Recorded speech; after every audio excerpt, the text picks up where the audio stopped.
Good evening and welcome to What's New with ME. Man, tonight feels like one of those nights where the headlines look disconnected, but trust me, they really are not. We've got a $1 billion tech deal happening just in time, a university tragedy that raises uncomfortable questions, old names resurfacing in a very dark story that refuses to stay buried, a YouTube fighter learning the limits of hype, a football rivalry reminding us why sports still matter, and a nation opening a continental tournament with culture, symbolism, and pride. Different stories, same underlying theme: power, accountability, and identity. Let's get into it.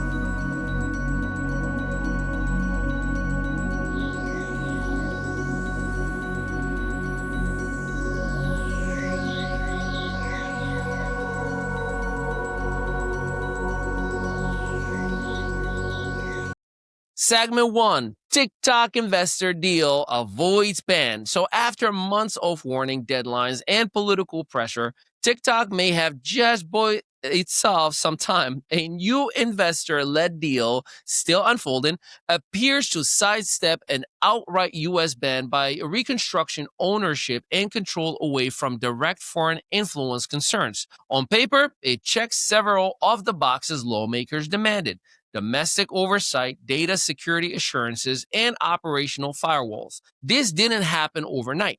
This happened right before the cliff. So why does this matter? Well, because TikTok isn't just an app anymore. It's a media ecosystem. It's how artists break. It's how small businesses sell.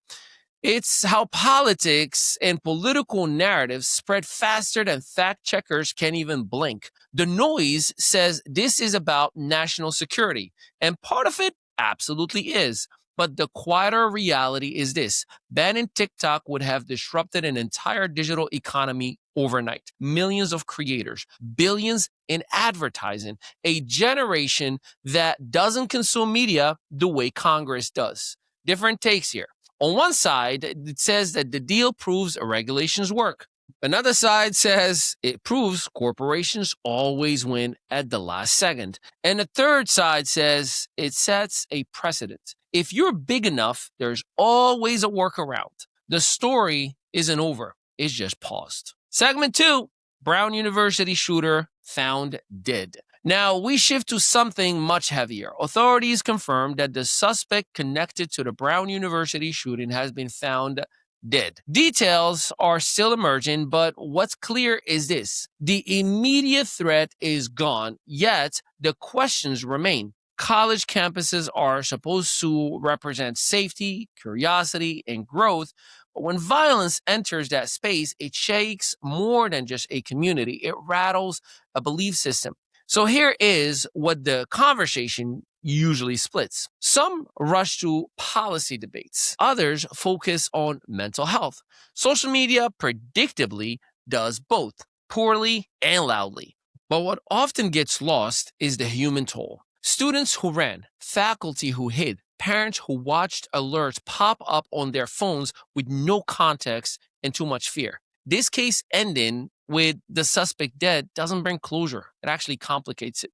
There is no trial, no testimony, no clean answers. And that unresolved tension is becoming more common in modern tragedies. We close the chapter quickly, but we don't process it deeply. That's the part that is worth sitting with. Segment 3, the Epstein list: photos, names, and questions.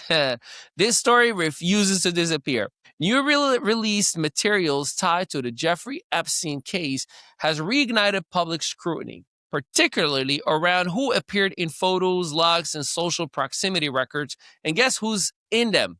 A lot. With girls on laps, with young girls in hot tubs. Bill. No, not Cosby. Clinton. Yeah. So let's be precise here. Being photographed with Epstein does not equal criminal guilt. Full stop.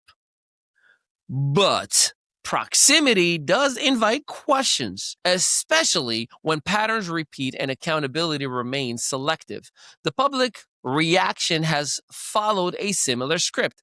Outrage first, memes second, political weaponization third, silence afterwards. Different camps are already cherry picking names that fit their narratives while ignoring others that complicate them.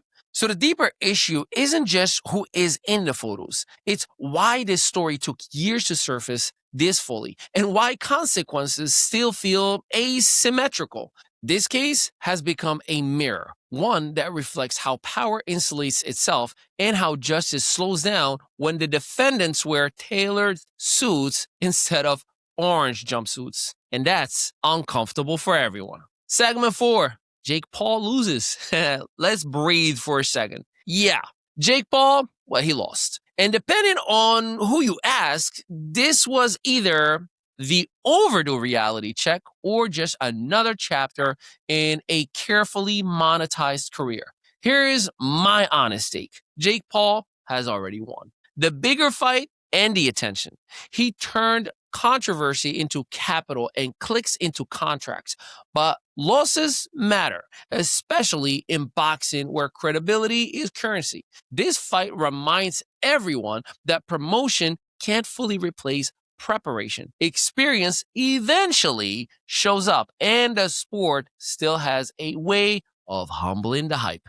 By the way, the internet, yeah, it's going to move on in about 48 hours. But for Paul, this loss reshapes the next phase because now the question isn't can he sell, but can he evolve? Segment 5. The Bears stunned the Packers in a divisional drama. So football therapy time. In one of the most dramatic finishes of the season, the Chicago Bears pulled off a divisional stunner against the Green Bay Packers. And if you are a Bears fan, you are still smiling. That's for you, David Laverde. This rivalry doesn't need hype. It is the hype.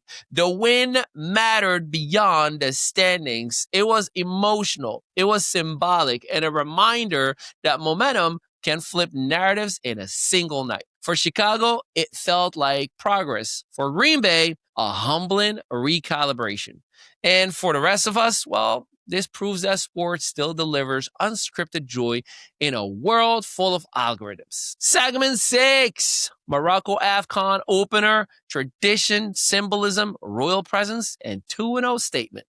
So finally, as we close with something that felt bigger than football, my Morocco's opening night at the Africa Cup of Nations was not just a match, it was a declaration of identity, history, and continuity. Before a single whistle blew, the opening ceremony told a story centuries in the making. The music alone was a journey across the country.